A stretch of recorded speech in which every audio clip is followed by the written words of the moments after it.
Hello. आवाज आ रही है मेरी? हेलो। आवाज आ रही है? कोई भी मैसेज करके मुझे डालिए। मैसेज कीजिए मुझे। आवाज आ रही है आपको?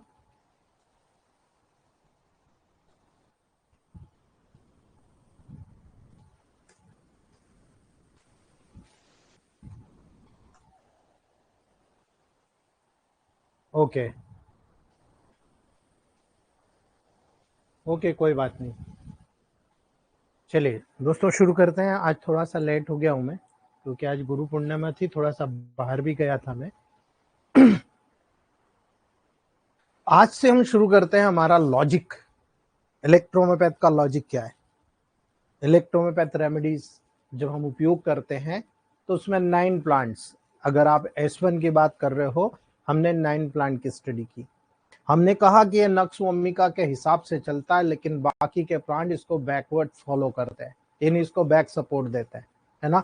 ये कितना सही है आपको समझ में आएगा जब आप इस स्क्रोफलोसो ग्रुप को समझते हैं। तो आपको ये देखना है कि स्क्रोफलोसो ग्रुप किस कंडीशन में आपको सिलेक्ट करना है ना। आपका सिलेक्शन ऑफ रेमेडी, जो पेशेंट आपके सामने आता है तो क्या करना है, हमने टेम्परामेंट देखा, है ना। लिम्फ का फॉर्मेशन और उसका सर्कुलेशन करने वाले ऑर्गन कौन से। हमने देखा था कि लिम्फेटिक टेम्परामेंट में कौन से ऑर्गन लिम्फ को प्रोड्यूस करते हैं, कौन से ऑर्गन लिम्फ को पूरी बॉडी में सर्कुलेट करते हैं, और कौन से ऑर्गन उसको फिल्टर करते हैं। इस उंगली पे, ये जो मिडिल फिंगर है, यहां पर इस साइड जाएंगे, जो आपके इंडेक्स फिंगर के साइड वाला पोर्शन है, फर्स्ट पॉइंट। ये आपका बीच में सेंटर पॉइंट, और इस साइड में अपोजिट साइड में थर्ड पॉइंट। आप डायग्नोस करते हो, ठीक है। आप पल्स डायग्नोस करते हो। वो चैप्टर है जो मैं लास्ट में बताऊंगा, अभी बता दिया तो मेडिसिन हमारी अधूरी रह जाएगी दोस्तों। आज अगर स्क्रोफलोसो ग्रुप की बात कर रहे हैं तो याद रखना, लिम्फ का प्रोडक्शन कौन कर रहा है। आप जानते हो कौन कर रहा है? अगर जानते हैं तो S1 का रोल आप देखिएगा, स्क्रोफलोसो ग्रुप का रोल देखिएगा। S1, S2, S3, S4, S5, S6, S7, S8, S9, S10, S11, S12, S13 और स्लास और सिंथेसिस। ये सारी मेडिसिन कहां कहां काम करती है और कितना डीप में जाकर काम करती है, कैसे काम करती है, आपको सीखने की जरूरत है ना। मैं भी अभी अधूरा हूं दोस्तों, मुझे भी अभी सीखने को मिल रहा है। लेकिन जो मैंने फर्स्ट टाइम बताया था, जो मैंने सेकेंड टाइम बताया था, ये मेरी 7th क्लास चल रही है इलेक्ट्रोमोपैथ की। और जो लोग मेरे साथ फर्स्ट से 7th क्लास तक आज तक कंटिन्यू है, S1 पढ़ने के बाद वो यही बोलेंगे, नहीं sir, there are many changes. बहुत सारे चेंजेस हो चुके हैं। ये 2 दिन, आज और कल, आपको समझ में आ जाएगा, है ना। याद रखिएगा, स्क्रोफलोसो ग्रुप का काम शुरू होता है माउथ कैविटी से।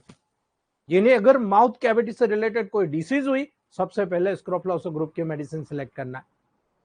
टंग, मसूड़े यानी गम्स, टिथ, टेस्ट बर्ड्स, जो टंग के ऊपर टेस्ट बर्ड्स होती है, जो सैलाइवरी ग्लैंड्स होती है, जो पैरोटिड ग्लैंड्स होती है, जो सब मैंडिबुलर ग्लैंड्स होती है, जो सब लिंगुअल ग्लैंड्स होती है, जो ट्यूबुलो बर्बुलर ग्लैंड्स होती है, जो थायराइड ग्लैंड्स होती है, जितनी भी ग्लैंड्स माउथ में होती है दोस्तों, याद रखना दोस्तों, जितनी भी म्यूकस ग्लैंड होती है ना, ये सारी स्क्रोफलोसो ग्रुप के अंतर्गत आती है। अर्थात इनके फंक्शंस पर बेस्ट इफेक्ट जो है स्क्रोफलोसो ग्रुप के मेडिसिन का आपको देखने को मिलेगा दोस्तों। याद रख लेना, अगर आप प्रोटोकॉल सिलेक्ट करते हैं तो पहला प्रोटोकॉल माउथ कैविटी में आपको स्क्रोफलोसो ग्रुप के मेडिसिन का आपको बेनिफिट नजर आएगा, ठीक है।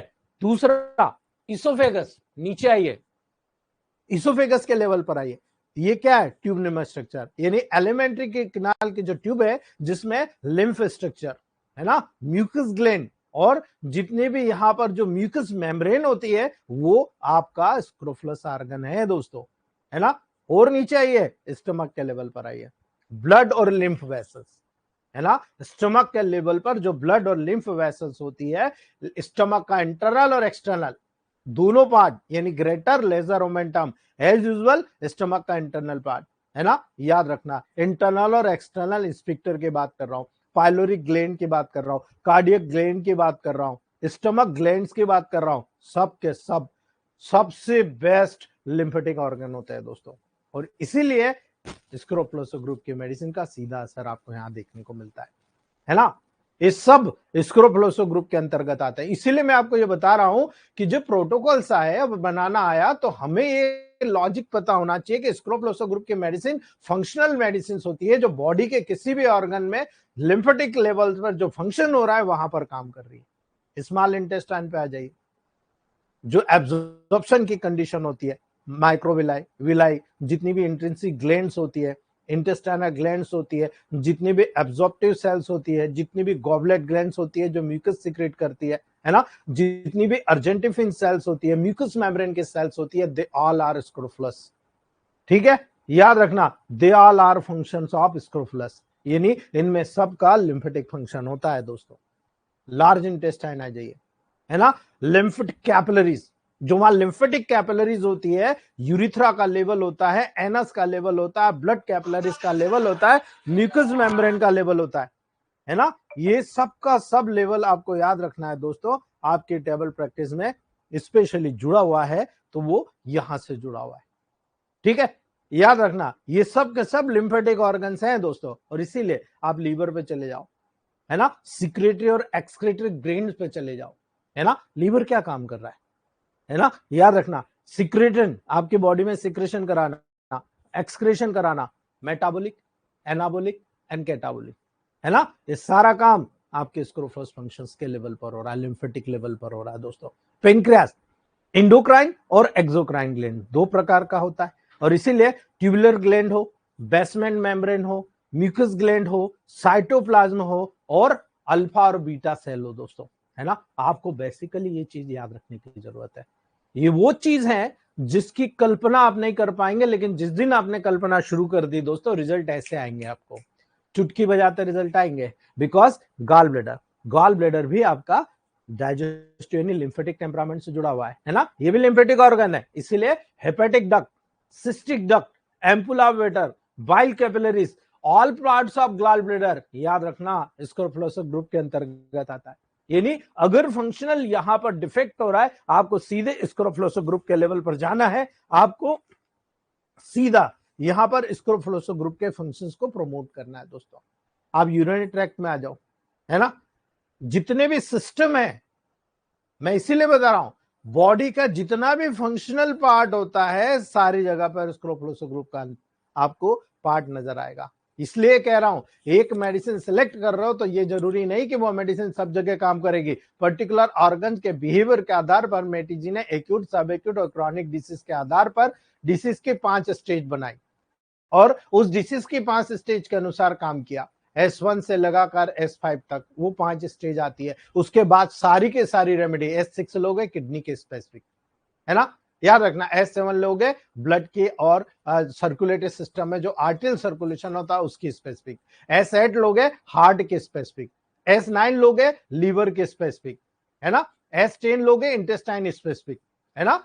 याद रखना ये स्पेसिफिक है, लेकिन इनके पर्टिकुलर फंक्शन इससे भी बहुत ज्यादा ऊंचे हैं दोस्तों। इसीलिए जब आप यूरिनरी ट्रैक्ट में जाओगे, excretory duct, urethra, urinary bladder, ureter, kidney, medulla, nephron, है ना, ये सब के सब आपके सुप्रारीनल ग्लैंड, आपकी जो पैपिलरी डक्ट होती है, ये सब लिम्फेटिक ऑर्गन है।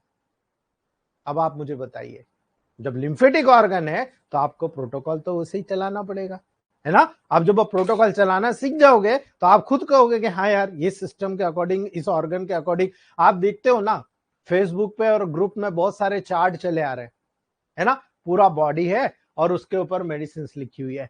ये यहां का फाइनलाइज है दोस्तों, है ना। इसलिए याद रखना, जितने भी आपके फंक्शनल मेडिसिन काम करती है वो सारे सिस्टम पर स्क्रोफलोसस ग्रुप के लेवल पर काम करती है ना। लेकिन याद रखना, लिम्फेटिक वेसल्स को कभी नहीं भूलना।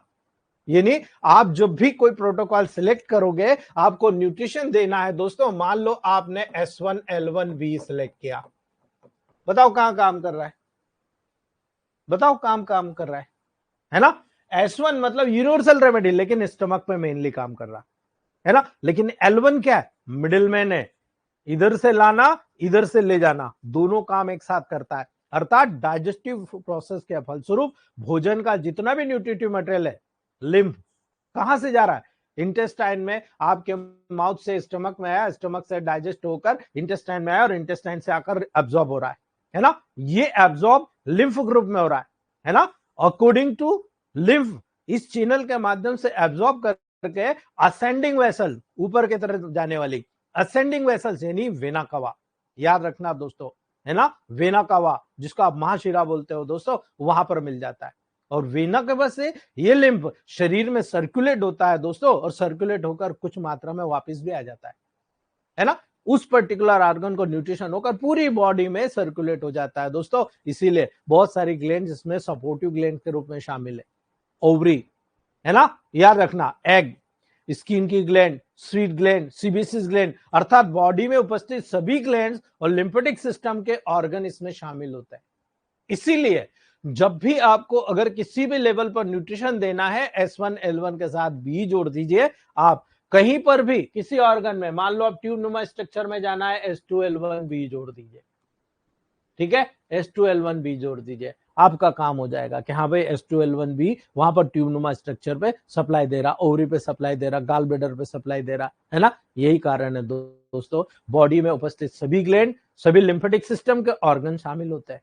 यही कारण है डाइजेशन के पश्चात जो लिम्फ के रूप में प्राप्त होता है, वो शरीर के डिफरेंट ऑर्गन में पहुंचाने का काम L1 करता है। S1 का काम या स्क्रोफुलोसो ग्रुप का काम केवल इतना होता है कि आपकी बॉडी में न्यूट्रिशन बनाना, यानी आपने जो खाया है, खाने के परिणाम स्वरूप जो भी मटेरियल आपकी बॉडी में न्यूट्रिशन के लिए अडॉप्ट हो रहा है, वो लिम्फ के रूप में हो रहा है। उस बने हुए लिम्फ को डिस्ट्रीब्यूट करना लिम्फेटिक चैनल के माध्यम से L1 का काम है दोस्तों। और यही कारण है दोस्तों, अगर लिम्फ के रूप में प्राप्त हो रहा है, डिफरेंट ऑर्गन को सर्कुलेट हो रहा है, जिसको जितनी जरूरत है वो अडॉप्ट कर रहा है। और इसीलिए जब ये लसिका, ये लिम्फ स्ट्रांग होता है दोस्तों, तब शरीर हेल्दी स्टेट में रहता है। यानी ये दो ऐसे प्रोटोकॉल है जो किसी भी ऑर्गन के लेवल पर, किसी भी मेडिसिन में, यदि आपको किडनी को स्ट्रांग बनाना है, S6L1B, ये किडनी को स्ट्रांग बना रहा है, S5L1B, ये स्किन को स्ट्रांग बना रहा है ना। आपको इतना याद रखना है कि किसी भी ऑर्गन के लेवल पर जाना है, L1B जोड़ देना, आपकी बॉडी हेल्दी स्टेट में चली जाएगी दोस्तों, है ना। अगर फंक्शनल प्रॉब्लम है, स्ट्रक्चरल प्रॉब्लम है, तो according to supporting remedy, cancerous group की रेमेडी आपको ऐड करना पड़ेगा। लेकिन यदि किसी कारणवश आपका लिम्फ कमजोर हो जाता है, वीक हो जाता है ना, शरीर के डिफरेंट ऑर्गन्स में मल्टीपल डिसऑर्डर हो जाता है, डिसीज डेवलप हो जाती है दोस्तों, तो याद रखना, मल्टीपल ऑर्गन की बात कर रहा हूं, अगर एक ऑर्गन अफेक्टेड होता है तो तुरंत उस ऑर्गन के मेडिसिन दो, पेशेंट ठीक हो जाता है। ये इलेक्ट्रोमेपैथ की देन है, फटाफट ठीक होता है। लेकिन अगर मल्टीपल डिसऑर्डर हुआ, उस कंडीशन में मल्टीपल, क्योंकि आपकी बॉडी कॉम्प्लेक्स है, रेमेडी कॉम्प्लेक्स होगी, ट्रीटमेंट पूरा कॉम्प्लेक्स होगा दोस्तों, है ना, क्योंकि डिसीज भी कॉम्प्लेक्स है। इसीलिए याद रखना, अगर वो वहां पर बहुत ज्यादा कॉम्प्लिकेटेड है, जब तक आप जड़ पे हमला नहीं करोगे, उस डिसीज को रोकोगे नहीं, तब तक आप क्योर नहीं कर पाते, आपका पेशेंट मर जाता है ना। जितने भी क्रॉनिक केसेस होते हैं, अगर आप वहां पर हाइपोटेंसिस का रिजल्ट नहीं लेते हैं, सपोर्ट नहीं लेते हैं, आप उस रोग को रोक नहीं सकते, क्योंकि मल्टीपल डिसऑर्डर में जा रहा है, डिजनरेट डिस्टर्ब कर रहा है। इधर इस ऑर्गन को बताया, ये ऑर्गन खत्म हो गया, इस ऑर्गन को बचाया, फिर से रीजनरेट करा, ये ऑर्गन खत्म हो गया। और यही कारण है दोस्तों, मल्टीपल डिसऑर्डर बहुत डेंजरस होता है, उसको कवर करने के लिए दिमाग की जरूरत होती है, फिजियोलॉजिकल, एनाटॉमिकल और पैथोलॉजिकल बैकग्राउंड की जरूरत होती है। अगर आपको नॉलेज है तो आप दोनों चीज को कवर कर जाओगे दोस्तों, है ना। शरीर के डिफरेंट ऑर्गन को सपोर्ट करके डिसीज से मुक्त कर सकते हो, बिकॉज आपके पास वो गुण है,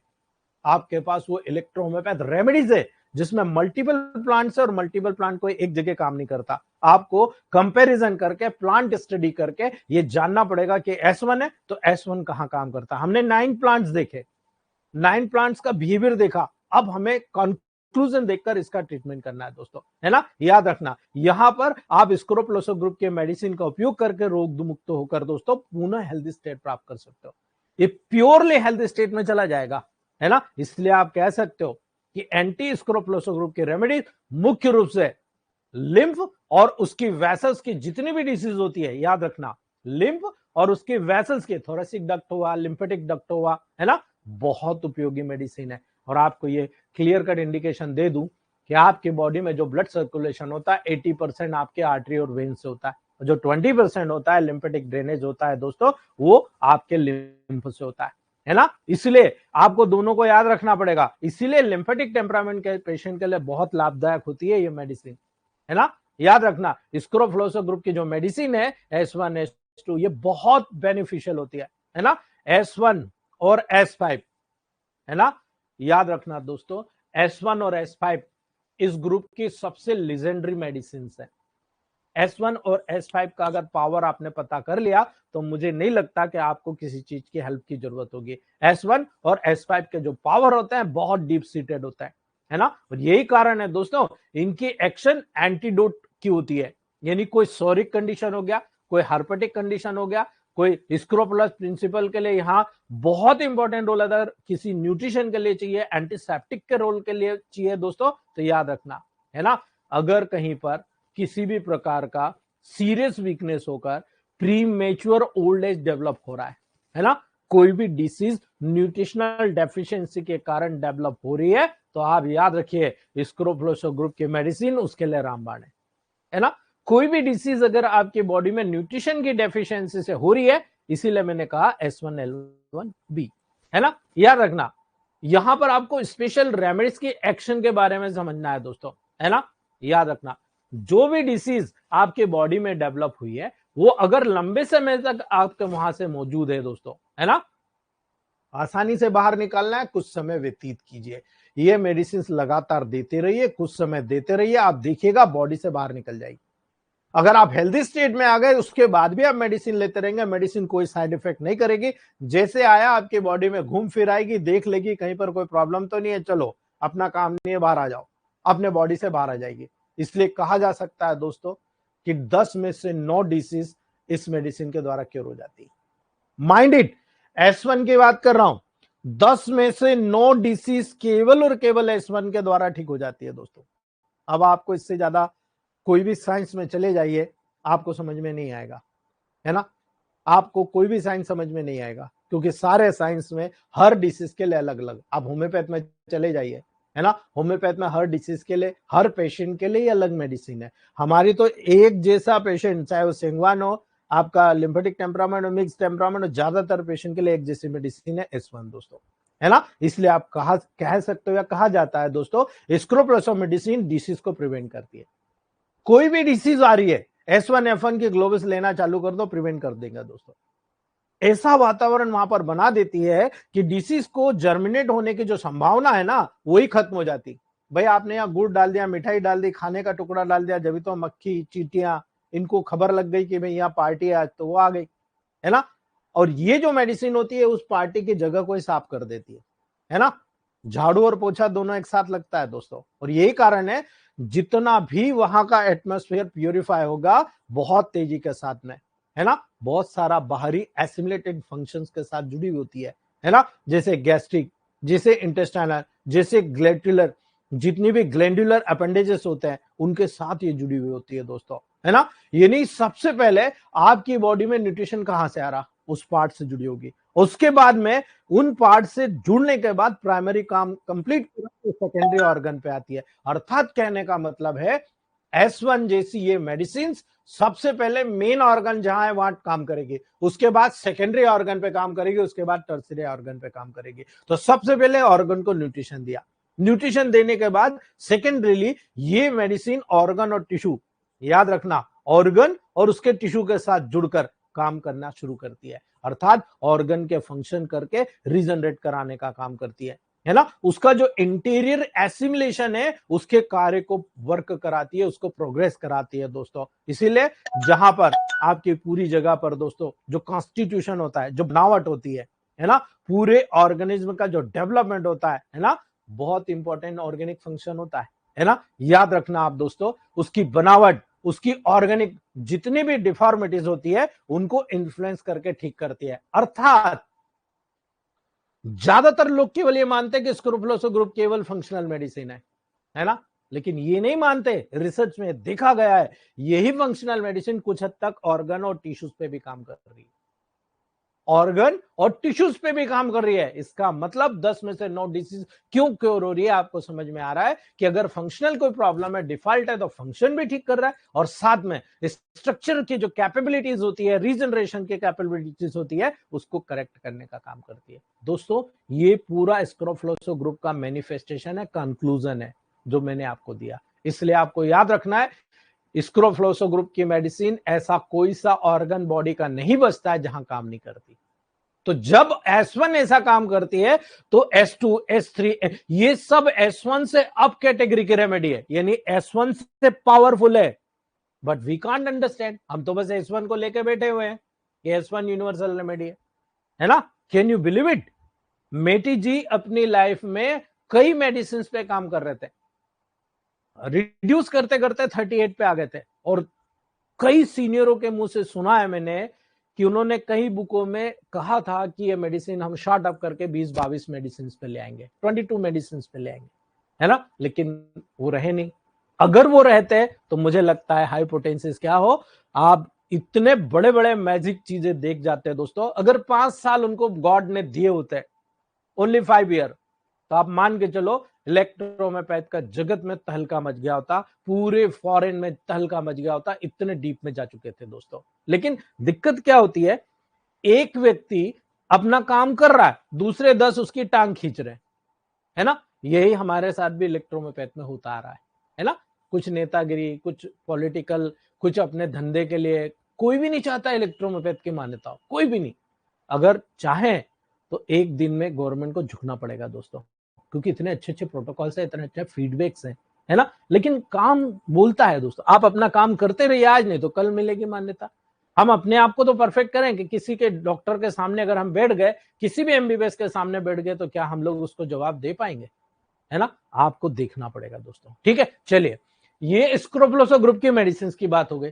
आज हम शुरू करते हैं दोस्तों S1 के 9 प्लांट्स मैंने पूरे डिटेल आपको बताया। कोक्लेरिया ऑफिसिनेलिस बताया, नेस्टोटियम ऑफिसिनेलिस बताया, हाइड्रेस्टिस कैनाडेंसिस मैंने बताया, मेट्रिकेरिया कैमोमिला मैंने आपको बताया, स्क्रोफलोसो नोडोसा मैंने बताया, स्मालेक्स मेडिका मैंने बताया, स्टिचनिक्स नक्सोमेका बताया, टुसिलेगो फरफेरा बताया, और वेरोनिका ऑफिसिनेलिस बताया, है ना। याद रखना दोस्तों, हाइड्रेस्टिस कैनाडेंसिस और आपका कोक्लेरिया ऑफिसिनेलिस, नेस्टोटियम ऑफिसिनेलिस, और याद रखना स्क्रोफ्लोसो नोडोसा, ये एंटी कैंसरस रेमेडी है। आप सोचिए, मेटी जी की थिंकिंग देखिए कि S1 से ही उन्होंने शुरू कर दिया आपकी बॉडी को प्यूरिफाई करना, कितना डीप में जाकर काम करना शुरू कर दिया।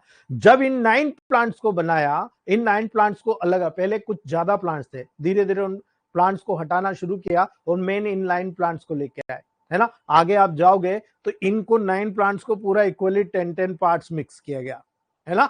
याद रखना, मान लीजिए 10-10 ml मिक्स किया गया, 90 ml का आपका ये S1 तैयार हो गया, ठीक है। याद रखना दोस्तों, अब ये जो मेडिसिन प्रिपेयर कर ली और इसको उन्होंने देना शुरू किया, तो बहुत सारे पेशेंट्स को रिजल्ट आना शुरू हुए, है ना। अब रिजल्ट आना शुरू हुए तो उन्होंने नोट करना शुरू किया। उन्होंने देखा कि सबसे पहले ये इंडोक्राइन ग्लैंड पे काम कर रहा है, माइंड इट, इंडोक्राइन ग्लैंड पर काम कर रहा है ना। पूरे डाइजेस्टिव सिस्टम पे काम कर रहा है S1। याद रख लेना आप, अगर इंडोक्राइन से रिलेटेड कोई भी प्रॉब्लम आई, सबसे पहले S1। डाइजेस्टिव ट्रैक्ट में कोई भी प्रॉब्लम आई, सबसे पहले S1। पूरे मेटाबॉलिक प्रोसेस में प्रॉब्लम आई, S1। याद रखना, सेरिब्रम, ब्रेन के लेवल पर कोई प्रॉब्लम आई, S1। सेरिबेलम, स्पाइनल कॉर्ड, अर्थात अगर आपको मैं डिमॉन्स्ट्रेट कर पाया अगर सही, तो आपको समझ में आना चाहिए दोस्तों। 1 2 3 and that is spinal cord. ये आपका ब्रेन, ये है आपका सेरिबेलम, ये है cerebrum, pons, medulla, mid brain, और ये आपका स्पाइनल कॉर्ड, है ना। याद रखना, ये पूरा ब्रेन है। आपको मैं बता रहा हूं, S1 अगर ओरिजिनल दोगे तो मेटाबॉलिक प्रोसेस पे काम करेगा, है ना। S1 इंडोक्राइन लेवल पर काम करेगा, S1 पूरे सेरिब्रम पे काम करता है, पूरे सेरिबेलम पे काम करता है, पूरे स्पाइनल कॉर्ड पे काम करता है। इवन लैरिंग्स की कोई भी प्रॉब्लम हो, सबसे पहले S1। गम्स की कोई प्रॉब्लम हो, सबसे पहले S1। इसोफेगस से रिलेटेड कोई प्रॉब्लम हो, सबसे पहले S1। टॉन्सिस में कोई प्रॉब्लम हो, S1। ट्रिकिया में कोई प्रॉब्लम हो, S1। स्टमक में कोई प्रॉब्लम हो, S1। लीवर में कोई प्रॉब्लम हो, S1। स्प्लीन में प्रॉब्लम हो, S1, है ना। पेंक्रियास में कोई प्रॉब्लम हो, S1। ड्यूडिनम में प्रॉब्लम हो, S1। जेजुनम, इलियम जो स्मॉल इंटेस्टाइन के पार्ट है, इनमें प्रॉब्लम हो, S1। सिकम में प्रॉब्लम हो, S1। कोलॉन में प्रॉब्लम हो, S1। रेक्टम में प्रॉब्लम हो, S1। म्यूकस मेम्ब्रेन में प्रॉब्लम हो S1, नर्वस सिस्टम में प्रॉब्लम हो तो याद रखना S1 का उपयोग किया जाता है। लिम्फेटिक सिस्टम में प्रॉब्लम हो S1 का प्रयोग किया जाता है। सेंसरी सिस्टम में प्रॉब्लम हो S1 का उपयोग किया जाता है। रेस्पिरेटरी सिस्टम में प्रॉब्लम हो S1 का उपयोग किया जाता है। याद रखना दोस्तों, रिप्रोडक्टिव सिस्टम हो S1 का उपयोग किया जाता है। तो ऐसा कुछ बचा हो तो बता दो आप, में वो भी बता देता हूं, है ना। याद रखना, बिकॉज इसका मेन प्रोटोकॉल ये कहता है कि अगर किसी व्यक्ति को लॉस ऑफ एपेटाइट होता है, वो भी याद रखना, पेशेंट बोलता है मुझे तो वाइन की डिजायर है यार, खाना वाना छोड़ पहले वाइन पीते हैं, S1 वाइन को छुड़वा देगा, है ना। हंड्रेड्स ऑफ ग्लोबल्स को पानी में घोलिए और उसको सिप पिला दीजिए। अगर कोई वाइन पिया हुआ होता है, दारू पिया होता है, तो उसका नशा 5 मिनट में उतर जाता है। ओनली 5 मिनट्स काउंट कर लीजिए आप, इतना दम है S1 में। तो S1 डेफिनेटली नशा मुक्त में बहुत अच्छा काम करती है ना। जितने भी मेटाबॉलिक डिसऑर्डर्स होते हैं S1 बहुत अच्छा काम करती है। एमेनोरिया की जितनी बड़ी प्रॉब्लम्स होती है S1 बहुत अच्छा काम करती है। एनीमिया की प्रॉब्लम होती है S1 बहुत अच्छा काम करती है। बॉडी में जो क्रैम्प्स आते हैं S1 अकेली बहुत अच्छा काम करती है। इंटॉक्सिकेशन बहुत अच्छा काम करती है। नपुंसकता इंपोटेंसी बहुत अच्छा काम करती है। लंबेगों के लंबर रीजन में लंबेगों की प्रॉब्लम होती है, एनाल्जेसिक के रूप में बहुत अच्छा काम करती है दोस्तों। आपकी पल्स बहुत स्लो हो रही है, बहुत अच्छा काम करती है दोस्तों। रिंगवर्म की प्रॉब्लम है, बहुत अच्छा काम करती है। टॉन्सिलाइटिस है, बहुत अच्छा काम करती है ना। नर्वाइन, डाइजेस्टिव और इंसोम्निया के लेवल पर जबरदस्त काम करती है दोस्तों। यानी अगर आप किसी को S1W को यहां पर ऑन टंग आप देना शुरू कर दीजिए, क्योंकि इंसोम्निया मैंने कल बताया था नेगेटिव है, आप पॉजिटिव मेडिसिन देना, स्ट्रॉन्ग डोज देना शुरू करिए। आप देखिए कुछ ही घंटों के बाद में पेशेंट को रिकवरी आ जाएगी दोस्तों, है ना। आपको याद रखना है, स्टमक मेन परिधि में आता है S1 के, है ना। स्टमक पर मेनली काम करती है, इसीलिए स्टमक और उससे जुड़े हुए जितने भी एसेसरी ऑर्गन होती है दोस्तों, जो लिम्फ को प्रिपेयर करते हैं, जो मैंने अभी आपको सब गिनाए, सभी ऑर्गन्स, है ना, सभी जितने भी पॉइजन्स आपके बॉडी में होता है। जैसे कल बात हो रही थी कि यहां पर अगर S1RE को दे दिया जाए तो किसी भी प्रकार से सांप काटने को भी ठीक किया जा सकता है। बिल्कुल करेक्ट है, बिकॉज आपके बॉडी में जितने भी पॉइजन है सबको एक्सक्रीट करने का गुण है S1 और RE में। सोच लीजिए आप, है ना। S1 और RE का फीडबैक सोच लीजिए कितना डीप में जाकर काम करता है। किसी भी प्रकार के बैक्टीरिया की ग्रोथ अगर आपके बॉडी में इन्फेक्शन के रूप में हो रही है, S1, F1, A1, वर1 top class, अकेली S1 उनमें सबसे स्ट्रांग होती है दोस्तों। ठीक है, क्यों स्ट्रांग होती है?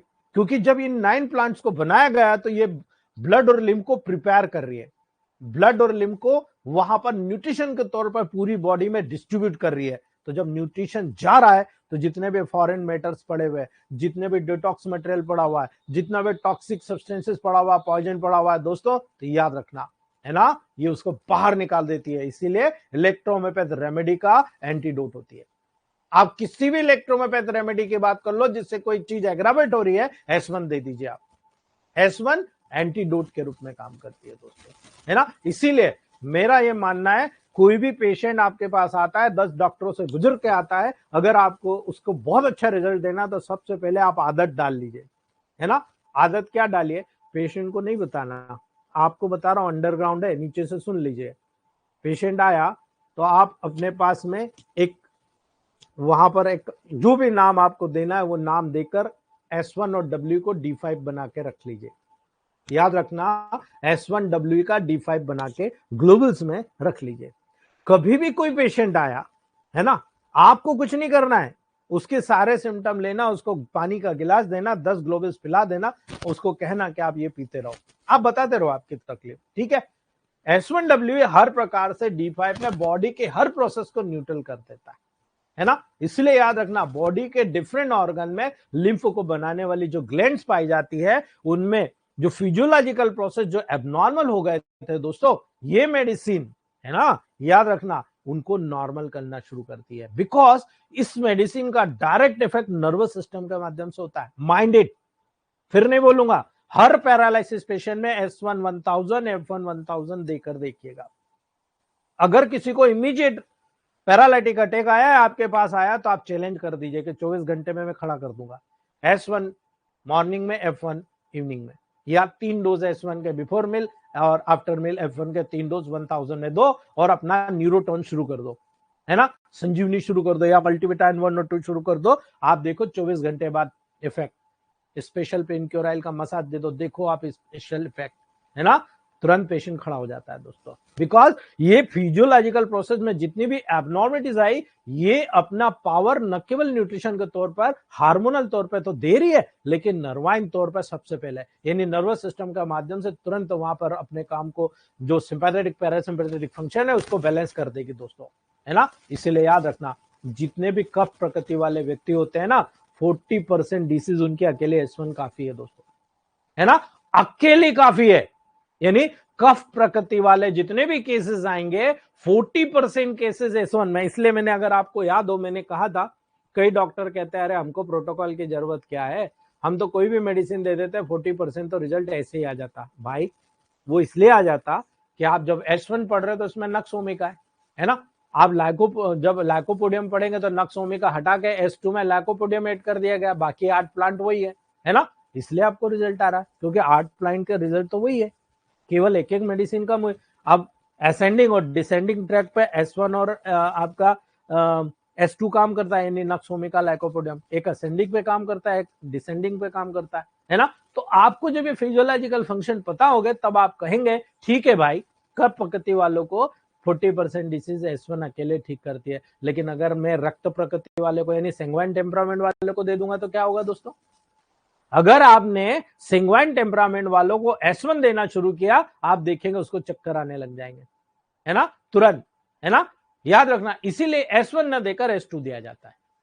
जब मैं कंपैरिजन बताऊंगा नक्स ओमेगा लाइकोपोडियम का S1 के बाद में, आपको क्लियर अंडरस्टैंड होगा दोस्तों, है ना। इसीलिए सेंग्वाइन टेम्परामेंट वाले व्यक्ति को S2 दिया जाता है, और एंजाइटी को ग्रुप के मेडिसिन साथ में सपोर्ट के रूप में दी जाती है, यानी S2A1, S2A3, S2A2 ये दिया जाता है। और इसीलिए दोस्तों, किसी भी प्रकृति वाले व्यक्ति को यदि रोग S1 के अंतर्गत ही आ रहे हैं दोस्तों, है ना, तो याद रखना, अगर बॉडी में पॉइजन हो गया तो S2 वहां पॉइजन नहीं निकालेगा, S1 ही निकालेगा, है ना। इसलिए याद रखना, अगर वो S1 रोग के अंतर्गत आ रहे हैं और आपके बॉडी में बहुत सारे टॉक्सिक मटेरियल उपयोग है, मौजूद है, इसका प्रयोग किया जाएगा जितने भी क्रॉनिक डिसीज होने के बाद, है ना। S1 देने पर जितने भी कफ प्रकृति वाले व्यक्तियों को नुकसान होता है, एग्रोवेशन होता है दोस्तों, उस कंडीशन में जब उनकी तकलीफें बढ़ जाती है, आप सीधे पहचान लीजिए कि हमारा टेम्परामेंटल मिस्टेक है, हम S1 न देकर S2 दें, है ना। ऐसे पेशेंट को S1 न देकर S2 दीजिए, आप देखिए पेशेंट क्योर हो जाएगा। कई बार आप लिम्फेटिक टेम्परामेंट वालों को S2 देते हो, इतना ज्यादा इंपैक्ट नहीं आता दोस्तों, इतना इंपैक्ट देखने को नहीं मिलेगा, है ना, बिकॉज लाइकोपोडियम पहले राइट में काम करेगी, फिर लेफ्ट में काम करेगी, है ना। लेकिन S1 आपकी बॉडी के लेफ्ट साइडेड डिसीज की रामबाण मेडिसिन है, याद रख लेना आप। लेफ्ट साइडेड डिसीज जितनी भी होती है बॉडी के लेफ्ट साइड में, उन तमाम डिसीज के लिए S1, राइट साइड में जितनी भी डिसीज होती है उसके लिए S2 बहुत अच्छे से काम करती है दोस्तों। इसीलिए इलेक्ट्रोहोम्योपैथ में S1 पहले लेफ्ट में काम करेगी, उसके बाद थोड़ा सा डाइल्यूट करोगे तो राइट में भी काम करेगी। यही का यही S2 पहले राइट में काम करेगी, उसके बाद में थोड़ा डाइल्यूट करोगे तो लेफ्ट में भी काम करेगी दोस्तों। इसलिए याद रखना, S1 अपने इसी EH मेडिसिन के कार्य के आधार पर जितने भी अदर पैथीज है, अदर पैथीज से ट्रीटमेंट लेकर जब आपके पास कोई पेशेंट आता है, डेफिनेटली कहीं ना कहीं साइड इफेक्ट लेकर आता है, इवन कीमो, रेडिएशन, है ना। आप जैसे सिट्रीजिन सालों से खा रहा है, एसिलॉक्स सालों से खा रहा है, एंटासिड सालों से खा रहा है ना, ऐसे पेशेंट आए तो क्या करोगे आप। आजकल तो वो पुड़िया बना बना के लोग दे रहे हैं, है ना, तो पैसे के लिए कितने बर्बाद हो जाते हैं लोग। फिनोबार्बिटन और डेक्सोमेथाजोन को मिक्स करके जॉइंट पेन वालों को दे रहे हैं, पुड़िया बना बना के। जिस दिन वो पुड़िया छोड़ी जाती है ना, वो किसी काम के नहीं रहते पेशेंट, है ना। याद रखना दोस्तों, किसी भी रोग की आप अगर मेडिसिन दोगे, सबसे पहले उसका साइड इफेक्ट हटाइए। इसीलिए मैंने कहा S1W का D5 में बना के रख लीजिए, 10-15 ग्लोबुल्स उसकी कंडीशन के अकॉर्डिंग घोलिए, उसको कहिए पिए, पीने को बोलिए, है ना। ये उसकी साइड इफेक्ट को हटाना शुरू कर दिया। किसी भी प्रकार के क्रॉनिक डिजेनरेटिव डिस्ट्रक्टिव रोगों की अगर आपको ट्रीटमेंट करना है दोस्तों, तो याद रखना, बहुत अच्छी चीज बता रहा हूं, S1 को 5 ड्रॉप सुबह, 5 ड्रॉप शाम को डेली देना चाहिए, डेली खाने के पहले। S10 को 5 ड्रॉप सुबह शाम खाने के बाद डेली देना चाहिए। बच्चों में 10 ड्रॉप सुबह शाम, बड़ों में खाली पेट S1, खाने के बाद S10। और ये प्राचीन काल से चला आ रहा है, जब से इलेक्ट्रोमेपैथ आया है वजूद में, तब से हमारे senior doctor S1 before meal, S10 after meal और स्लाथ नाइट में देते आ रहे हैं। इसी से हमारा मेटाबॉलिक प्रोसेस नॉर्मल होता जा रहा है और हमारा हेल्थ स्टेटस मेंटेन होता है, हमारी जो बॉडी की डिफॉर्मिटीज है सब चली गई दोस्तों। यही कारण है, आपको हमेशा याद रखना है, इस मेडिसिन को ड्राई ग्लूबुल्स में यदि आप जरूरत से ज्यादा मात्रा में देंगे तो क्या होगा, आप बताइए मुझे। यदि आप यहां पर डायरेक्ट ऑन टंग दे रहे हैं तो जितनी भी नेगेटिव डिसीज है उसमें डायरेक्ट ऑन टंग आपको पॉजिटिव देने पर जो लिम्फेटिक ग्लैंड का जो सिक्रेशन है उनके फंक्शन को बढ़ाकर वहां का सिक्रेशन बढ़ा देगा, है ना। जितने भी लिम्फ का सिक्रेशन होता है उसको बढ़ाने का काम करता है। अर्थात जहां पर आपको नजर आ रहा है कि भाई मुझे यहां पर लिम्फ का सिक्रेशन बढ़ाना है, S1 दे दो, आप S1 दे दो ग्लोबुल्स में, है ना। ऑन टंग दे दो, आप देखो लिम्फेटिक सिक्रेशन बढ़ जाएगा, है ना। सेलाइवेशन कम आ रहा, पॉजिटिव डोज दे दो, आप S1 को ग्लोबुल्स में दे दो। S1, L1, F1 जो होता है एक ऐसी मेडिसिन है जो सैलावा के प्रोडक्शन को बढ़ा देता है पॉजिटिव में, ऑन टंग। यही चीज नेगेटिव में दोगे और डाइल्यूट करके दोगे तो लिम्फ का प्रोडक्शन घटा देगा दोस्तों, है ना। याद रखना दोस्तों, यही पॉजिटिव नेगेटिव है जो मैंने कल आपको समझाया था, है ना। लस्सी का यानी लिम्फ यदि अधिक मात्रा में बन रहा है, आपकी बॉडी में देखिएगा लिम्फ की मात्रा बढ़ जाती है। और जब लिम्फ की मात्रा बढ़ती है, याद रखना ये वर्ड मैं आपको समझा क्यों रहा हूं, आपको समझना चाहिए। यदि कोई पेशेंट आया, आपके पास आया भाई TLC, है ना, 14,000 हो गई साहब, न्यूट्रोफिल यहां पर 79 हो गई साहब, नॉर्मल तो 45 से 70 होना चाहिए, 79 हो गई, 14,000, ये तो 8,000 से 11,000 होना चाहिए, ये तो बढ़ गया। लिम्फ बढ़ा तो आपको पता होना चाहिए लिम्फ में क्या होता है, लिम्फ की मात्रा बढ़ रही है जिसमें एक्यूट में न्यूट्रोफिल और क्रॉनिक में लिम्फोसाइट बढ़ता है, करेक्ट है ना। या न्यूट्रोफिल बढ़ गया, जो सेडिमेंटेशन रेट होती है वो याद रखना बढ़ा हुआ मिला, लेकिन WBC का घटा हुआ कंपोजिशन बढ़ाकर नॉर्मल स्टेट में ला सकते हो आप, है ना, S1 को पॉजिटिव से। और यहां पर अगर बढ़ा हुआ है इसको नेगेटिव में दीजिए, ये घट जाएगा, ठीक है। याद रख लेना, बहुत सिंपल सी चीज बता रहा हूं, इसीलिए आपको याद रखना है जब आप ये कंपोजिशन को बढ़ाकर नॉर्मल स्टेट में लाते हो तो कोई भी रोग हो जिसमें टोटल काउंट बढ़ता है घटता हो, कोई भी रोग हो, आप लिम्फो और ब्लड को मेंटेन कर दो। क्योंकि जितनी भी इन्फ्लामेशन मैंने कल क्लियर कट बताई थी, एक्यूट इन्फ्लामेशन ब्लड में होती है, सब एक्यूट इन्फ्लामेशन लिम्फ में होती है, यानी कि लिम्फ में हो रहा है टोटल काउंट बढ़ रहा है, क्योंकि WBC तब बढ़ेगा जब लिम्फ अफेक्टेड होता है, यानी ब्लड और लिम्फ वहां अफेक्टेड हो चुके हैं, सब एक्यूट इन्फेक्शन हो चुका है आपको, है ना। और यही कारण है दोस्तों, जब इन्फेक्शन हो रहा है तो आपको वहां पर नेगेटिव में मेडिसिन जाना है, याद रख लेना आप इस बात को, है ना। जितने भी रोग आपकी बॉडी में डेवलप हो रहे हैं, है ना, जितने भी जो टॉक्सिक सब्सटेंसेस आपकी बॉडी में आ रहे हैं, है ना, आपकी बॉडी में शारीरिक शक्ति, जो फिजिकल पावर होता है, जो इम्यूनिटी का पावर होता है, उससे लड़ते हैं वो लड़ेंगे तो आपकी इम्यूनिटी कम होना शुरू हो जाएगी। आपकी ये मेडिसिन S1 उस इम्यूनिटी को बढ़ाने का काम करती है, अर्थात रोगों और उनसे जो टॉक्सिक सब्सटेंसेस आ रहे हैं उनसे लड़ने की शक्ति बढ़ाने के लिए S1 का उपयोग किया जाता है दोस्तों। याद रख लेना, किसी भी प्रकार की महामारी, अभी आपने कोरोना देखी थी, है ना, लोगों ने केवल S1 बांट के पैसे लाखों रुपए कमा लिए, है ना। कोई भी महामारी अगर आपके एरिया में फैल रही है, S1 F1, याद रखना S1 F1 जबरदस्त इंपैक्ट अदा करती है दोस्तों, बिकॉज महामारी से सुरक्षा करने का काम S1 का है। अर्थात ये दवा एक प्रकार से आप देख रहे हो तो प्रिवेंटिव मेडिसिन के रूप में काम कर रही है, और दूसरी अगर आप इसको रेगुलर लेते हो आपका शरीर बहुत स्ट्रांग बन रहा। क्यों स्ट्रांग बन रहा, आप WBC को स्ट्रांग कर रहे हो, लिम्फ को स्ट्रांग कर रहे हो, है ना। आप बहुत ही शाइनिंग, आभा युक्त, मजबूत, सुडोल, है ना, क्योंकि लिम्फेटिक टेम्परामेंट का आदमी हेल्दी होता है ना। जब उसका डाइजेस्टिव सिस्टम गड़बड़ होता है तब बीमार होता है, ठीक है।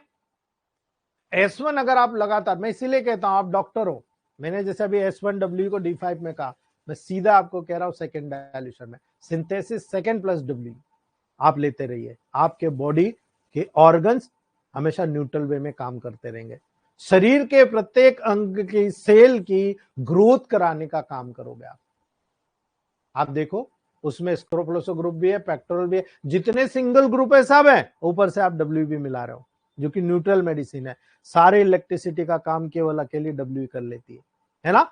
इसीलिए याद रखना दोस्तों, S1 ओल्ड एज बूस्टर के रूप में कार्य करता है, बिकॉज सेल की ग्रोथ कराता है। याद रखना, अगर सेल से रिलेटेड कोई इंफेक्शन हो तो S1, C1, A1, F1, WR1, P1 बहुत जबरदस्त काम करता है। याद रख लेना, शरीर में अगर किसी भी प्रकार की कोई हेरिडिटरी डिसीज मौजूद है, आपको पता है, मां या बाप दो में से कोई भी एक जेनेटिक एब्नॉर्मलिटी से ग्रसित है तो बच्चे में भी आएगा, है ना। याद रखना, उन हेरिडिटरी डिसीज और उन जो रोगाणु, जो बैक्टीरिया, जो वायरस वहां मौजूद है दोस्तों, है ना, उन हानिकारक जितने भी बैक्टीरिया वायरस है, वो वहां पर जब बॉडी में अफेक्ट करता है दोस्तों, वो हमेशा लिम्फेटिक चैनल के डिजनरेशन के कारण आता है। यानी लिम्फ का पावर अगर कम हो गया, इम्यूनिटी का पावर अगर कम हो गया, जो मैक्रोफेज है, जो फेगोसाइटिक सेल्स आपकी बॉडी में कम हो गई, तभी आपकी बॉडी में ग्रोथ करता है ना। इसीलिए याद रखना दोस्तों, ये लिम्फ की कमी से होने वाले जितने भी रोग हैं उनको बाहर निकालने का काम करती है। आप S1 दे दो, आपके बॉडी में लिम्फ स्ट्रांग होना शुरू हो जाएगा, है ना। और यही कारण है, अभी आप ही के ग्रुप में से एक फीडबैक दिया था, मुझे नाम नहीं याद आ रहा, ईएच ग्लो केयर को 1000 में 2 ग्लोबिस डेली नाइट में दिया, जनरल टॉनिक बिफोर मिल, नेचुरल टॉनिक आफ्टर मिल दिया।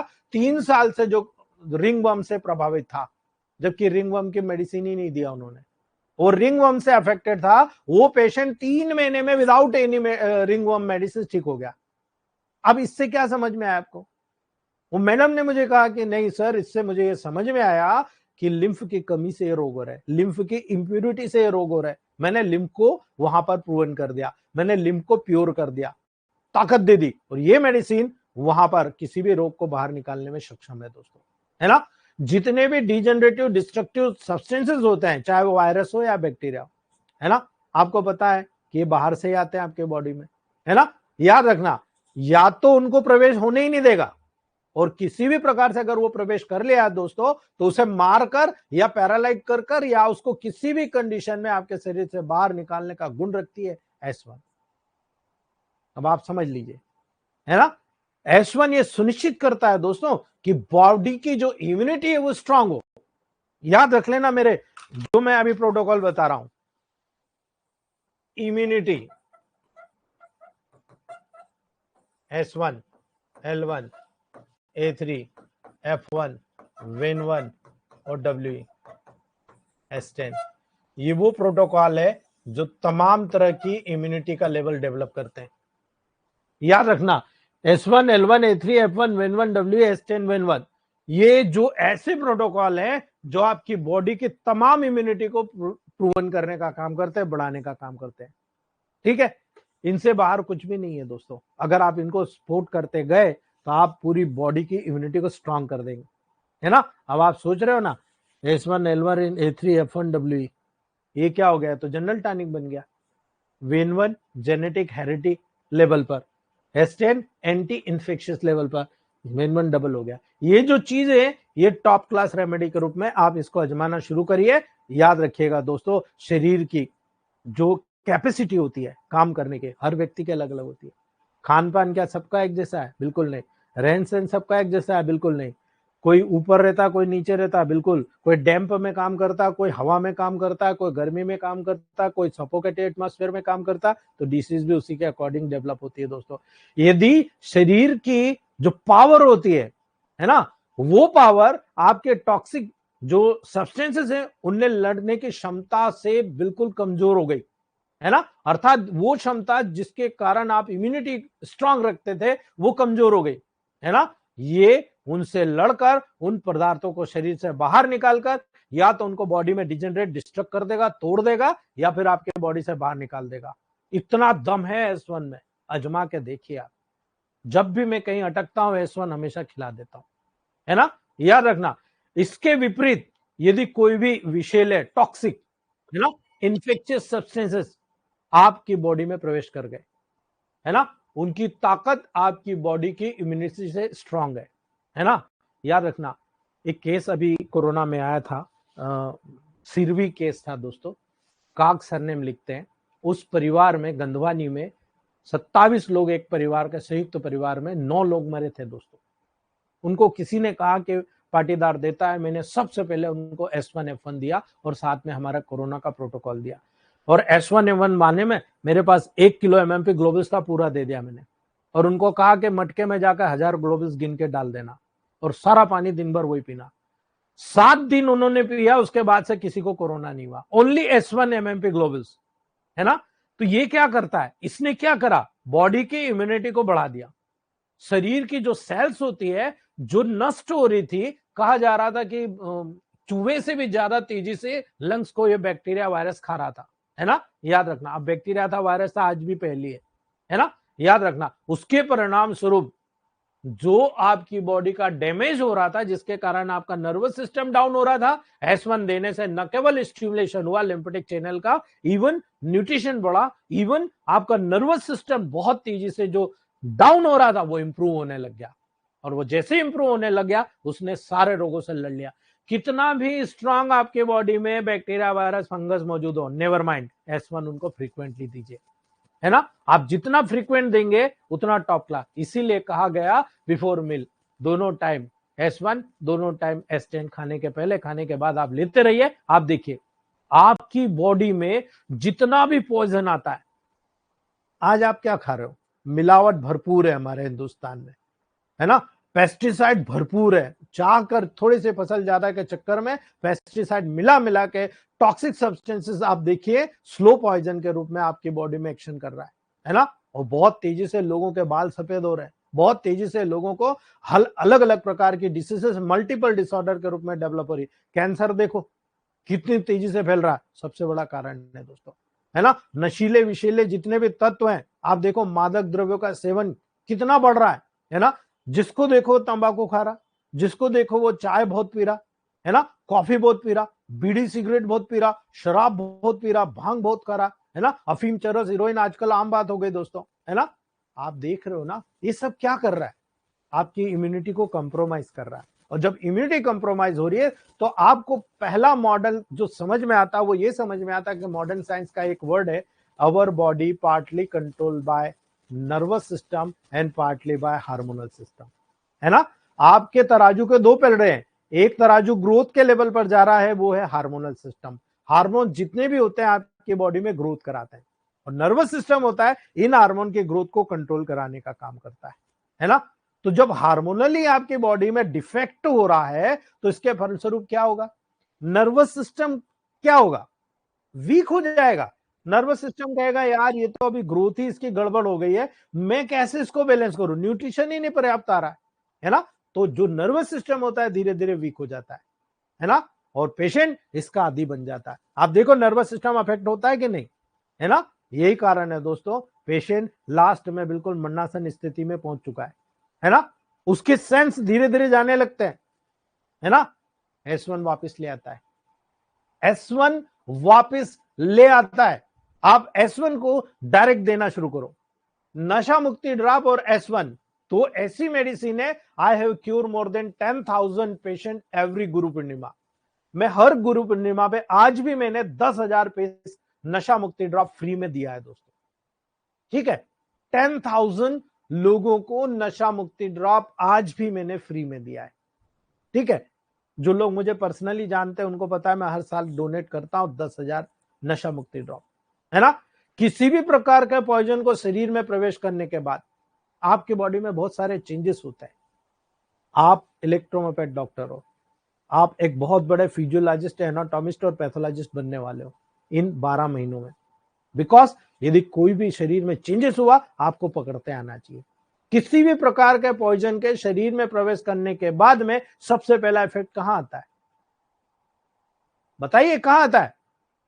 सबसे पहले सेल में इफेक्ट आएगा, और वो भी ब्रेन की सेल में, है ना। ब्रेन के सभी सेंटर एवं सेल उससे अफेक्टेड हो जाती है। अब ब्रेन के सेंटर अगर हमने पढ़ा होता हमें मालूम हो, ब्रेन में 52 ब्रॉडबैंड एरियाज पाए जाते हैं जो बॉडी के सारे एरियाज को कंट्रोल करते हैं। आपके बॉडी में अगर कोई प्रॉब्लम हो रही तो वो सबसे पहले स्पाइनल कॉर्ड पे जाती है, स्पाइनल कॉर्ड से ब्रेन की तरफ जाती है ना, प्री एंड पोस्ट न्यूरॉन के माध्यम से, है ना। First order, second order, third order यहां से यहां आई और यहां से ब्रेन में गई, ठीक है। तो यहां पर जितना भी प्रॉब्लम अगर डेवलप हो रहा है तो आपके ब्रेन के सेंटर और सेल में हो रहा है दोस्तों, है ना। याद रखना दोस्तों, यदि आपने वहां प्रिवेंशन नहीं किया तो धीरे धीरे धीरे नर्वस सिस्टम डैमेज हुआ, फिर आप कुछ नहीं कर पाओगे दोस्तों, है ना। याद रखना, पेशेंट डेड की तरफ जा रहा है, केवल S1 खिलाना शुरू कर दो, ओनली S1 प्रिपरेशन दे दो। आपको नहीं समझ में आ रहा ना किसी पेशेंट का ट्रीटमेंट, कोई बात नहीं, मल्टीविटामिन 2 दे दो, S1 बिफोर मील या general tonic before meal, natural tonic after meal और स्लास, ये 5 प्रोटोकॉल दे दो, देखना आप 70 से 80% ठीक हो जाएगा, 70 to 80% रिकवर हो जाएगा पेशेंट, है ना। बिकॉज याद रखना दोस्तों, जब वो अपने सेंस को खो रहा है तो याद रखना, है ना, इन सभी कंडीशन को क्यूर करने का, न्यूट्रिशन देने का काम S1 का है। S1 तुरंत पर्टिकुलर सेल्स के मॉलिक्यूलर मोशन पे जाकर काम करेगा। जितने भी मिनट, आपको सिंपल सी बात है, आपकी बॉडी में ये सेल है, ये न्यूक्लियस है, ये इसके ऑर्गेनिक सब्सटेंसेस है, यहां साइटोप्लाज्म है, याद रखना आप। तो यहां पर जितने भी सेंस है आपकी बॉडी में, रोजाना सेल में कुछ न कुछ आ रहा है, और ये आएगा मॉलिक्यूलर मोशन से काम करेगा, कभी यहां कभी यहां कभी यहां कभी यहां, जिसको जितनी जरूरत है वो मॉलिक्यूल्स वहां पर पहुंचेगा, है ना। तो S1 क्या करता है, इस मॉलिक्यूलर मोशन को बढ़ा देता है। अब जब मॉलिक्यूलर मोशन बढ़ा तो क्या होगा, डीएनए को मैसेज जाएगा कि यार हमारे रक्षा करने के लिए कुछ मेडिसिन आई है ना। इस मेडिसिन का डायरेक्ट इफेक्ट दोस्तों याद रखना ब्रेन के सभी सेंटर पे होता है, सभी सेल पर होता है। और ये जब मॉलिक्यूलर मोशन बढ़ा, प्रोटीन का सिंथेसिस बढ़ाएगा डीएनए आरएनए को मैसेज करके, और आरएनए के ऊपर राइबोसोम कनेक्ट होता है, जिसको आप बोलते हो, है ना, रफ एंडोप्लाज्मिक रेटिकुलम, जिसके ऊपर यहां पर प्रोटीन सिंथेसिस होता है, और ये प्रोटीन सिंथेसिस आपको स्ट्रेंथ प्रदान करता है दोस्तों, है ना। इसीलिए बिकॉज डायरेक्ट इफेक्ट आपके ब्रेन के सभी सेंटर पे हो रहा, सभी सेल पर हो रहा। तो आप सोचिए, अगर आप S1 को पॉजिटिव दे रहे हो तो सेल के मॉलिक्यूलर मोशन को बढ़ाकर आप काम कर रहे हो, और यही चीज अगर आपने S1 को मोर नेगेटिव कर दिया तो S1 1000 पे चले गए, मोर नेगेटिव कर दिया। बहुत सारे लोग कहते हैं पाटीदार तो पगला गया, चला अणुबम परमाणु बम पे बिठा रहा लोग, है ना। अभी हम इतने साल से, मैं 35 साल से कर रहा हूं, कोई मरा नहीं दोस्तों हाइपोटेंसी से, याद रख लेना इस बात को, है ना। बल्कि बेनिफिट बहुत ज्यादा मिला है, ठीक है। तो याद रखना, सभी कंडीशन को S1 क्योर कर रही है। अगर इस डायरेक्ट इफेक्ट के माध्यम से अगर आपको कोई पैरालाइटिक वाला कंडीशन नजर आता है, S1 का 1000 दे दीजिए, आपको रिजल्ट मिल जाएगा, ठीक है, याद रखना। लेकिन आपको लग रहा नहीं यार, इसकी तो इम्यूनिटी बहुत कम है, इसकी बॉडी की सेल्स का मॉलिक्यूलर, सेल छोड़ दो, इसका तो टिश्यू फ्लूइड ही बहुत कम काम कर रहा है, इसका तो ब्लड और लिम्फ ही बहुत वीक है। इस मेडिसिन के 2 बूंद से 50 बूंद तक, है ना, आवश्यकता अनुसार आप प्रयोग करिए दोस्तों, है ना। जैसे जैसे आप वहां पर 2 बूंद देना शुरू करिए, फिर 5 कर दीजिए, फिर 10 कर दीजिए, 50 बूंद तक जा सकते हो आप दोस्तों, है ना। आप आवश्यकता अनुसार, इमरजेंसी के अनुसार वहां पर प्रयोग करना शुरू करिए। आपने एकदम 50 ड्रॉप दे दिया तो सहन करने की ताकत तो नहीं, मर जाएगा वो, सहन ही नहीं कर पाएगा, इतना मॉलिक्यूलर मोशन बस्ट हो जाएगा। आप 2 ड्रॉप दो, 5-6 दिन, 4 दिन, 2-2 बूंद दिन में 4 से 6 बार दे दो, उसके बाद 5-5 बूंद कर दो। 1 महीने बाद पेशेंट आकर बोलता है क्या मैजिक हुआ यार, आपने क्या दे दिया, जो मरने वाला था वो जी गया, है ना। याद रखना, ये क्या करता है, सबसे पहले बॉडी की नीड के अनुसार, आवश्यकता के अनुसार दोस्तों, सबसे पहले ब्रेन के जो सेल्स होती है, उन ब्रेन की सेल्स की जो सेंटर होती है, उसके सेल्स में जो ना बहुत तेजी से मॉलिक्यूलर मोशन बढ़ाता है ना, बहुत तेजी से कंट्रोल पावर बढ़ाता है। अब आपको पता है दोस्तों, कंट्रोल पावर ब्रेन के द्वारा बॉडी का कंट्रोल होता है। तो जब ब्रेन का कंट्रोल बढ़ेगा तो क्या होगा, बॉडी का कंट्रोल नहीं बढ़ेगा, ऑफकोर्स बढ़ेगा दोस्तों, है ना। आप सबसे पहले क्या कर रहे हो, फिजिकल फंक्शन को बढ़ाकर नर्वस सिस्टम को ताकत दे रहे हो, है ना। नर्वस सिस्टम की वीकनेस को आप दूर कर रहे हो, और जब आपने नर्वस सिस्टम की वीकनेस दूर कर रही है दोस्तों, तो जो मनुष्य अनकॉन्शियस होता है, धीरे धीरे दूर हो जाती है उसकी अनकॉन्शियसनेस, है ना। आप बेहोश होता है तो क्या करते हो, S1 और आरी एक एक बूंद नोज में डाल दिया, बेहोश आदमी के नाक में डाल दिया, S1 दोनों नाक में पहले डाला, फिर आरी डाला, है ना। क्या हुआ, पेशेंट की अनकॉन्शियसनेस धीरे धीरे दूर हो जाती है। आपने टाइम देखा, 5 to 10 मिनट्स पेशेंट उठ के बैठ जाता है, ठीक है। आपने S1 और आरी को नोज में डालकर, क्योंकि ब्रेन तक पहुंचाने का एक ही दरवाजा है नाक, आपने ब्रेन तक पहुंचा दिया, है ना। अब आप देखिए, आपने उसको अनकॉन्शियस कर दिया, मतलब अनकॉन्शियस था, उसको कॉन्शियस कर दिया, धीरे धीरे आपने देखा कि उसके ग्लैंड ने फंक्शन बढ़ा दिए, है ना, ग्लैंड ने फंक्शन बढ़ा दिए। देखो पॉइजनस सब्सटेंसेस पास के दरवाजे से बाहर निकलना शुरू हो गए, जो आसपास का स्थान है ना, बाहर निकलना शुरू हो गए।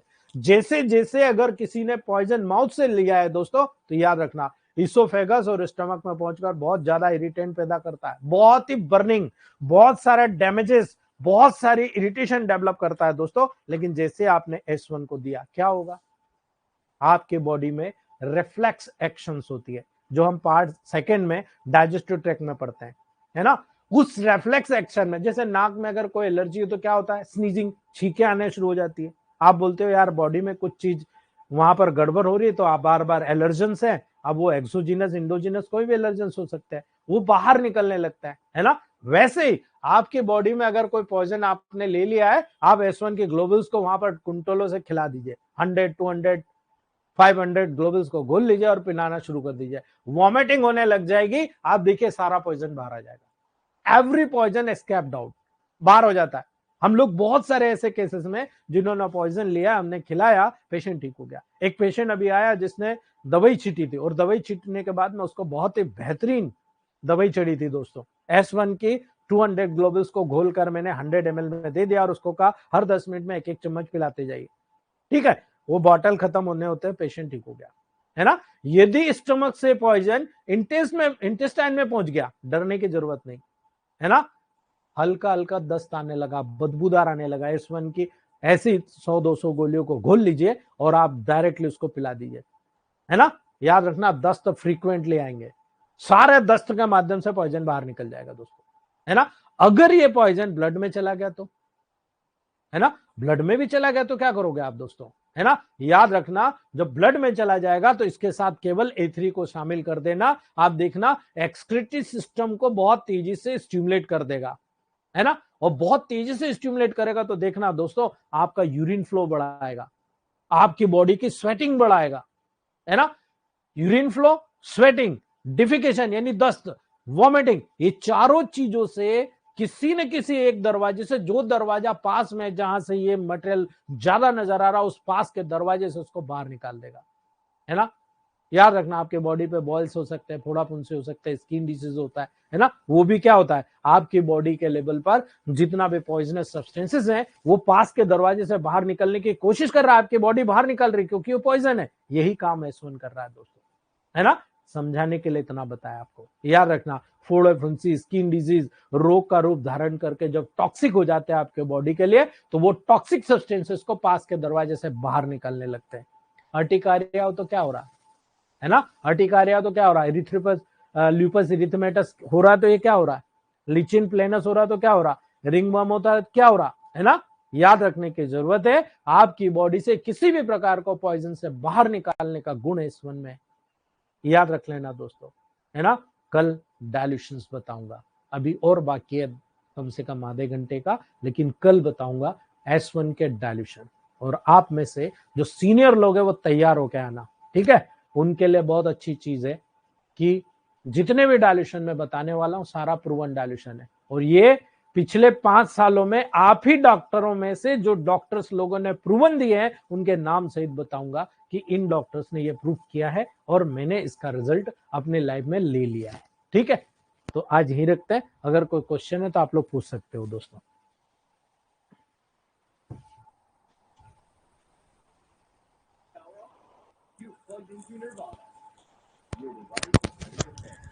अगर कोई क्वेश्चन है तो आप लोग पूछ सकते हो। जी अशोक शर्मा जी, डॉक्टर अशोक शर्मा जी।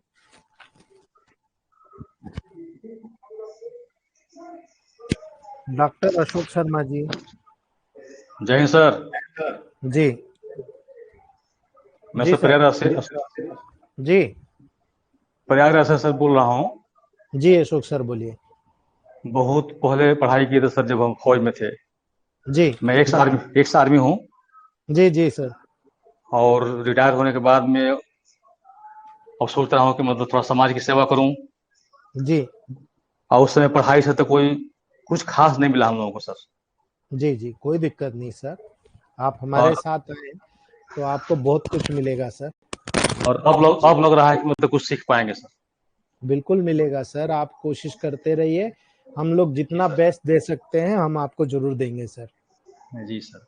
जी एक छोटा सा सवाल था सर मेरा जी कि आजकल यंग लड़कों में जो है ना ये वर्म्स की शिकायत बहुत ज्यादा आ रही है, कीड़े, छोटे छोटे कीड़े वाले, ठीक है। और वो ठीक नहीं हो रहा है, वो ठीक होकर वापस रिवर्स आ जा रहा है, तो इसलिए कोई कुछ। नहीं आएगा सर, कुछ नहीं आएगा, मैं आपको बताता हूँ। S5 जी सर। Word2 F1Y, जी इसे पहले आप D4 में दीजिए, देन D5 दीजिए, देन D6, 15-15 दिन में चेंज करना। और जी सर। आपका वर्वन और वाई, जी इसकी सर। 1 ड्रॉप हर 7 डेज पे अम्बिलिकल कार्ड में डालना है, पेट में अच्छा सर। अम्बिलिकल कार्ड में, कुछ नहीं करना, वीकली डालना है, ठीक है। अच्छा सर। 1 से 1.5 महीने के बाद कभी नहीं वर्म होंगे सर उसको। तो वर्बल वाली को किसमें सर, D4 में, D3 में? D3 में डालिए सर, D3 बहुत पावरफुल इम्पैक्ट करेगा, तुरंत वहां जी से सर। बैक्टीरिया, वायरस, पैरासाइट सब बाहर निकल जाएगा। ठीक है। ठीक ठीक सर। जी सर। Thank you sir. जी जी, Sameer Kumar Patra sir.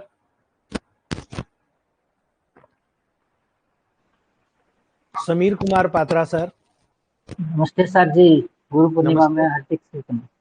Thank you sir. जी जी सर, क्लास तो बहुत अच्छा है। मैं तीनों क्लास ज्वाइन, दोनों तो क्लास कंप्लीट किया है। तो जी ये 2025-26 का क्लास सबसे अच्छा लग रहा है सर। सर, आप सर जैसे जैसे सीखते जाएंगे ना पात्रा सर, आपके लिए बहुत इजी हो जाएगा और बहुत यूनिवर्सल काम हो जाएगा आपका। बहुत सर बढ़िया। वो तो है सर। सर F1 और S1 जो आप पॉलिसिस में जो बोला है ना, तो हम 50% को सर ठीक किया है।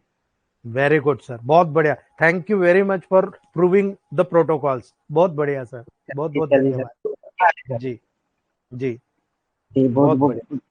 हाँ जी जी, अरुणेंद्र कोरी सर। अरुणेंद्र कोरी सर। सर गुरुदेव, गुरु जी, पूर्णिमा आपको कोटि कोटि प्रणाम है गुरुदेव। Thank you sir, thank you query sir. अच्छा, क्वारीज ये है गुरुदेव, आज मेरे पास एक पेशेंट आया है जिसको नेचुरल लॉस ऑफ डीपनेस है, 3-4 साल का बच्चा है ये। तो ठीक मैंने है। जो प्रोटोकॉल सेट किया है, आरी कान के चारों तरफ लगाना, बोथ बोथ ईयर्स के आउटसाइड ऑफ ईयर, एंड जी, 30 से पोटेंसी में C4A1 F1 आरी। इससे इतने से काम चल जाएगा गुरुदेव कि उसको और भी कुछ देना पड़ेगा इसमें? उम्र कितनी है सर बच्चे की? 4 साल की है सर। 4 साल की है ना, आप कुछ मत करो, जनरल टॉनिक को D6 बनाओ, उसमें C4 को डालो। जी ठीक है, ओनली C4। ठीक है। जी जी ये दो, साथ में S1L1B जी है ना, जी S1L1B D5 में, जी और C1Wen1G D5 में। ठीक है। जी ये जी प्रोटोकॉल चलाओ, आरई को एक्सटर्नल लगाओ, है ना, आपका पेशेंट रिकवर हो जाएगा सर। जी सर जी, thank you very much Gurudev, thank you. ठीक, ठीक है सर। ओके जी, okay. Kuldeep sir, doctor Kuldeep Singh sir. Kuldeep sir. नमस्कार सर। नमस्ते।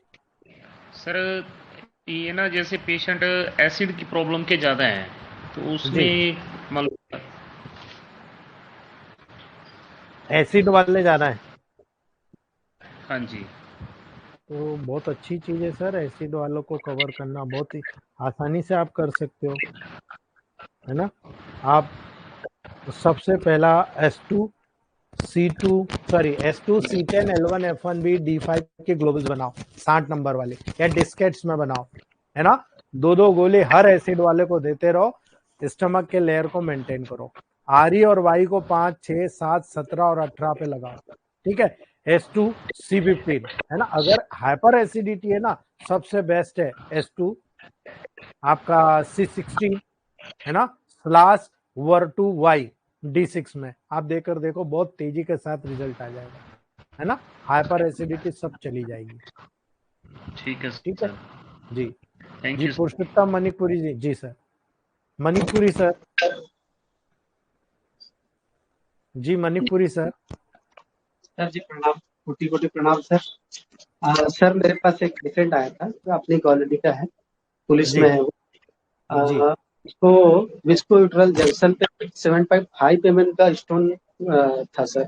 राइट जी किडनी में 30 mm का पथरी था, और लेफ्ट किडनी में 4 mm का पत्थरी था जी तो मैंने S5 1M दिया था सर 3 दिन जी और जी S2 200 में BD कर दिया था और जी स्टोन ड्रॉप चलाया हूँ सर, बहुत जी बढ़िया रिजल्ट आया है। 10 दिन में उसका जो फंसा हुआ था पथरी सर वो जी पूरा साफ हो गया है।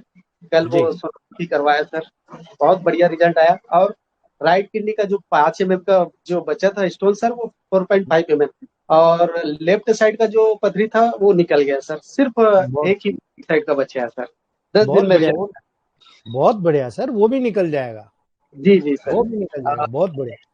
आपका आशीर्वाद बना रहे ऐसी, बहुत बढ़िया अरे, क्लास जाए। अच्छा, जी एक लिकोडर में पेशेंट थी सर, उसको जी 30 साल की है लेडीज, जी और उसको मतलब तुरंत अभी 1 महीना पहले उसको चालू हुआ है, तो उसको जी मैंने S5 और वेन 1 दिया हूँ। जी और आपका जो आप कैंप में S3 C3 वाला A3 वाला जो फार्मूला चलाते हैं वो वाला जी मैं बना के तो सर इतना बेस्ट रिजल्ट का है 1 महीने में। वो जो जी 70% जो पूरा ऑफ हो गया सर, मात्र जी 30% बचा, 1 महीने में रिजल्ट आया उसको।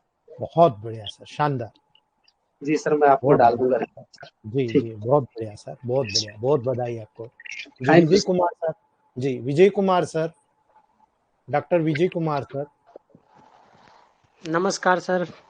नमस्ते। सर गुरु पूर्णिमा का कोटि कोटि प्रणाम sir. Sir thank you very much, thank you very much. जी सर ये HbA1c सर एक पेशेंट का सर 12 था सर, उसको आप 5 पॉइंट मैंने 2 आ गया है सर, तो उसको कितना दिन दवाई और चला दें सर? 5.2 आ गया है ना, बहुत बढ़िया। आप न्यूट्रल मेडिसिन कर दीजिए, न्यूट्रल जी मेडिसिन करके उसको 2 मेडिसिन कंटिन्यू रखिए, बाकी सब बंद कर दीजिए। बहुत बढ़िया सर, बहुत कम लोगों को आता है विजय सर, बहुत बढ़िया, शानदार, 3 पेशेंट का आया है सर ऐसा। बहुत एक अच्छा सर। क्या क्या प्रोटोकॉल दिया बता दीजिए, सबको सीखने को मिलेगा। बहुत बढ़िया sir. Diabetic drop sir D6 में और मेटाबॉलिक ड्रॉप 3rd में और जी डाइवो के ड्रॉप 6 में दिए थे सर। जी और और डायबिटिक बूस्टर सर D2 में। बहुत बढ़िया सर, शानदार। यही चीज होता है कि आप अपने ऊपर कॉन्फिडेंस रखो, आप कभी फेल नहीं होंगे। बहुत बढ़िया, शानदार।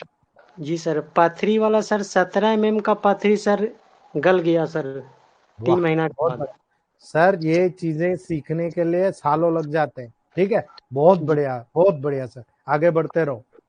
सर, एक पेशेंट है सर जिसका प्रेगनेंसी मैंने नहीं हो रहा था सर, 35 साल एज है जी और उसका 35 साल के बाद पूरा डॉक्टर से मैंने बहुत जगह दिखाया था सर, नहीं कन्फर्म हो रहा था। लेकिन जी सर उसका कन्फर्म हो गया सर, पॉजिटिव हो गया। बहुत बढ़िया। तो उसको सर जांच हुआ है और ये अल्ट्रासाउंड हुआ तो बोल रहा है कि अंदर जो बच्चेदानी है वो बहुत कड़ा है, मैंने इसका फिर ओवरसन हो सकता है। कोई बात नहीं, C1 का 10,000 दे दो, 3 डोज।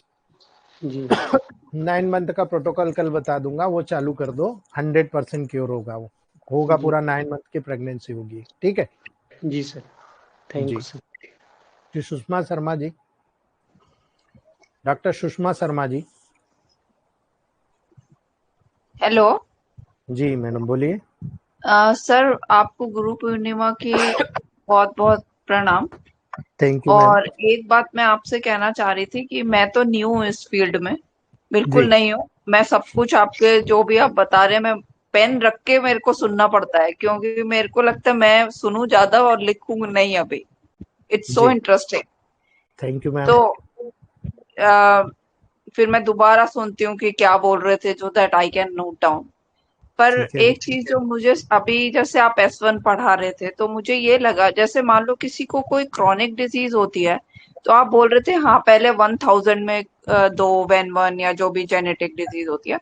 अगर जी आप कह रहे हैं ब्लड और लिम्फ बिल्कुल क्लीन हो जाते हैं, तो क्या जैसे किसी को इतनी क्रॉनिक डिजीज होती है तो इस सिंपल से फॉर्मूले से हम उसे ट्रीट कर सकते हैं जब सब कुछ क्लीन अप हो गया, even in joints and everything?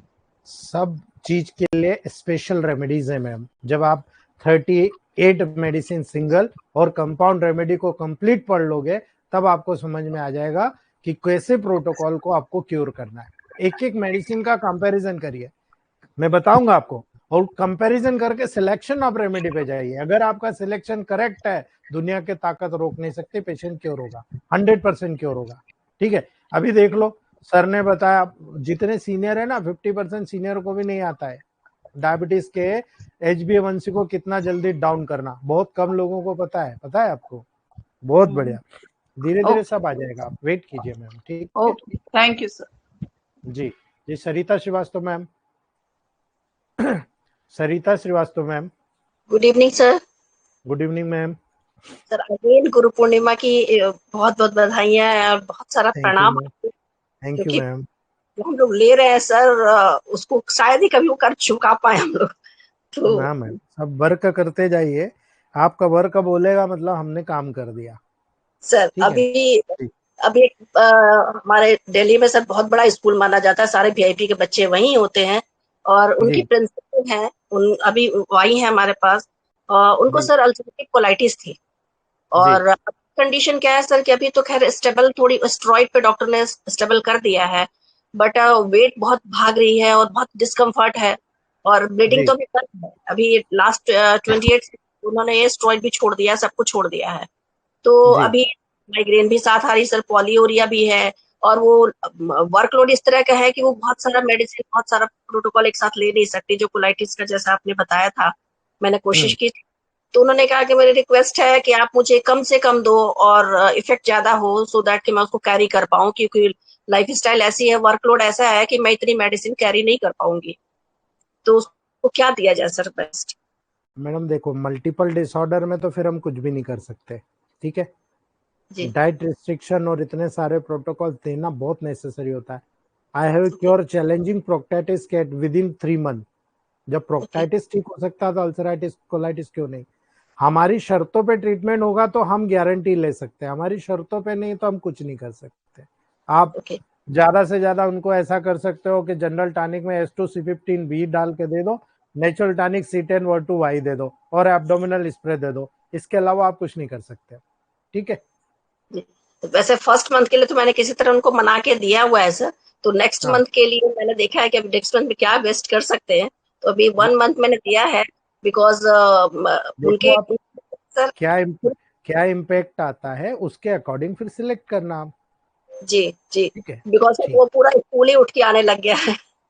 ठीक है ना, कोई दिक्कत नहीं मैम, आने दो, संभाल लेंगे सब। बहुत बढ़िया। Thank you sir. जी जी जी। Soni sir, doctor Soni sir. Soni sir, easy electrohomeopath treatment. Soni sir. Pawan Jaiswal sir.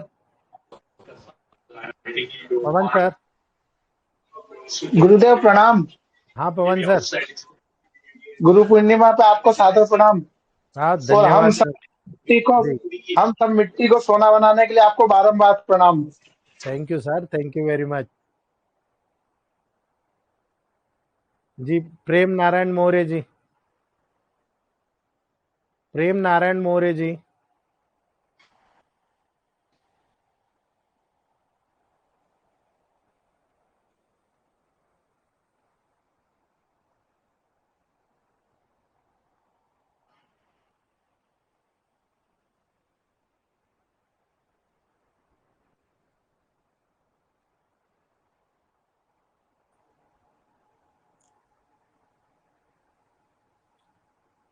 Easy electrohomeopath treatment.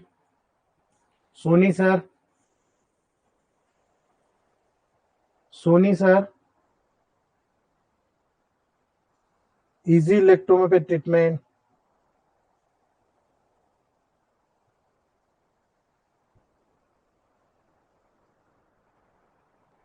VK सरकार जी, डॉक्टर VK सरकार।